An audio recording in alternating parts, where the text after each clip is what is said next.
What's going on, everyone? Trust the Buzz here. If you're new to the channel, I make Charlotte Hornets content, so if that interests you, make sure you go ahead and hit that subscribe button down below. It's been a long time since I released my last video. There's been a lot of stuff going on in my life. Nothing bad, but just a lot of stuff going on. I'll, make sure to tell y'all that in the future, but I didn't want to come back and make a video and say, oh, well, I've been gone for a week.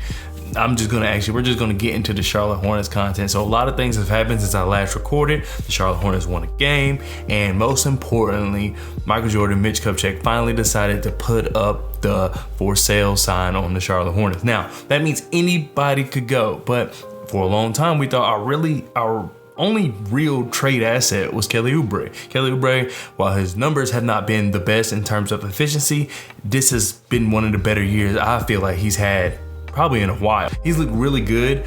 He's been able to shoot the three. He's been able to go inside, and he was one of the best mid-range shooters in the league for a while there. And he's just been a pretty reliant guy, despite, like I said, his numbers being the way they are. And then a lot of that is because where the Charlotte Hornets are, we're just chucking up shots, and that's kind of what the whole team is doing. So I'm not really too pressed about the efficiency numbers. I don't think NBA teams are too pressed about the efficiency numbers. They just want to see what he can do on the court, because what the Charlotte Hornets are asking Kelly Oubre to do, the other teams are not going to ask him to do those things. So I think that teams are taking his numbers, his efficiency, with a grain of salt. Since Kelly Oubre's injury, there's been a few other players that have shown that they still got it, guys that we thought that, he looks washed, or he's just not playing well, we're not going to get anything for them. And then there's guys who we just, coming into the season, we didn't think they would be worth much, and then now they're proving that they're worth more than what we thought.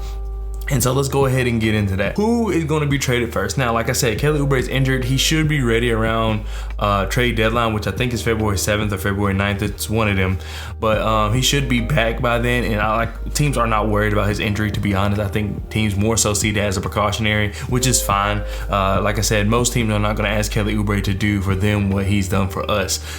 But there are other guys. So we have Terry Rozier, who started the season not good. His numbers looked good on his stats, but we were like, Charlotte Hornets fans knew, do not let the stats fool you. But as of late, Terry Rozier his play on the court is matching his stats, and that looks really good, because if he can keep that up until it's time for him to actually get traded, then obviously we're going to get crazy value for Terry Rozier. Also, this trade deadline doesn't look like it's going to be as active as previous years. So therefore, this is a great time for the Charlotte Hornets to sell, because if you're one of the few teams that are selling, teams are going to overpay, because there's going to be a lot of bidding going on your players. And it's not like the Charlotte Hornets have bad players. We all know that a lot of this just comes from structure, injuries, everything literally that has nothing to do with what's on the court. So we know that these guys are actually good. And then when you have guys like PJ Washington and Jalen McDaniels. So PJ Washington is someone who at the beginning of the season, the Charlotte Hornets wanted to resign, but I think he wanted like 18 to 20 million. Charlotte Hornets like, we're not paying that. And then PJ Washington decided to bet on himself. Now I'm not gonna say he's proved, but this season has not shown that he's worth that amount of money. And for the most part, players are not going to want to admit that the organization is right. Because there is a market for where he can go to a different team, and then another team will just sign him for that amount. That is very possible. So more than likely, PJ Washington will not be here. So the Hornets will probably trade him. You can probably get a lot for PJ Washington, because he's someone that can guard. I'm not going to say guard efficiently, but he is someone that you wouldn't mind being in front of at least 2 through 5. And that, we know that being able to defend multiple positions in the NBA gets you trade value out the wazoo, because everybody needs someone that can guard multiple players. PJ Washington can do that, and he can hit the three ball. While his numbers have not been efficient as you would want them to be, or he just in general has not taken the jump that you would want him to take, it's not like PJ Washington is a bad player. That's a guy I can see getting a lot of value. And despite what Charlotte Hornets fans think, I think that what he does and the potential of what he can do for a contending team, I think that is going to price him up compared to what Charlotte Hornets fans think of him, or what people who don't really watch the Hornets even think of him. If you watch PJ Washington, you see that there is a place for him in the NBA. He just has to go and take it. And so as of right now, he has not done that yet. However, change of scenery does wonders for a lot of people. Now, Jalen McDaniels is one. And I mentioned this on Twitter, so I've still been active on Twitter. I just haven't been posting like I wanted to. But Jalen McDaniels is one of the guys where I see why teams want him, and I see why the Hornets would be interested in trading him.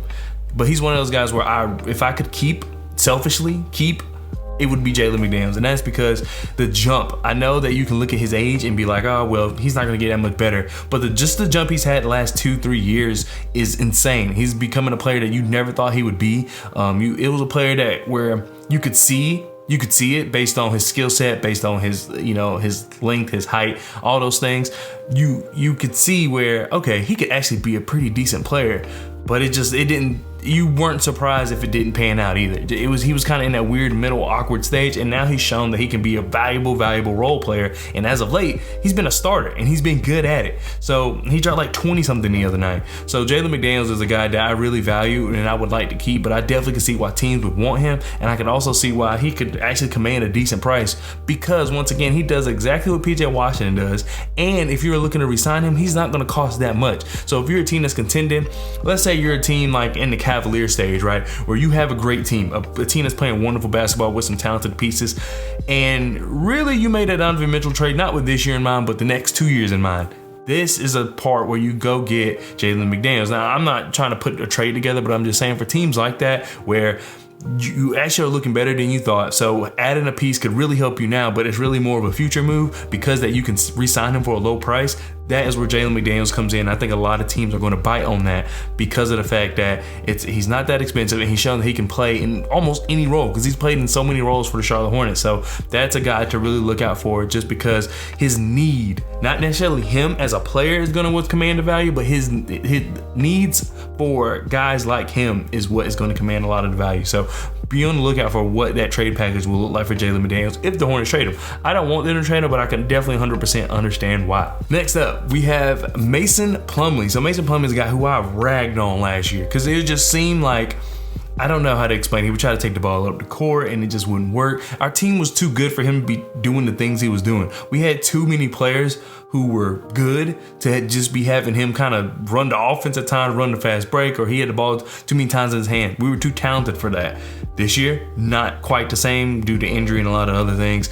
But Mason Plumlee, despite that, if we had this Mason Plumlee that we have now last year, we would have been in the playoffs. No doubt about it. Mason Plumlee, he's still not the rim protector you want, but he's just the ultimate glue guy. He's one of those guys. So as it's been lately a trend, maybe not, because Jokic and Embiid, guys like that, have kind of I wouldn't say repurposed, but added a lot of value to the big man position. But there was a short period in time because of the Lakers, not the Lakers, but the Warriors, because of that depth lineup, people were thinking, how much do we really need a center? And a lot of teams were not willing to overpay for a center unless it specifically went with what they did. Because we saw that Capella was really good and he got paid because he had a guy like James Harden, but then they were like, all right, let's actually clear all this out. Let's make Rocco, like Robert Covington, the center.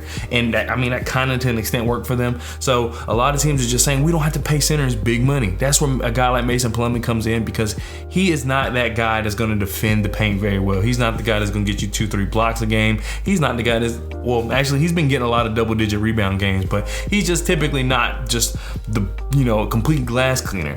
However, this season, he has shown that he can do a lot of things. That he's shown that, with a proper point guard, he's able to get to the basket and get fouled. I know his free throw isn't the best, but just being able to draw the foul is impressive to me. That's a skill in its own.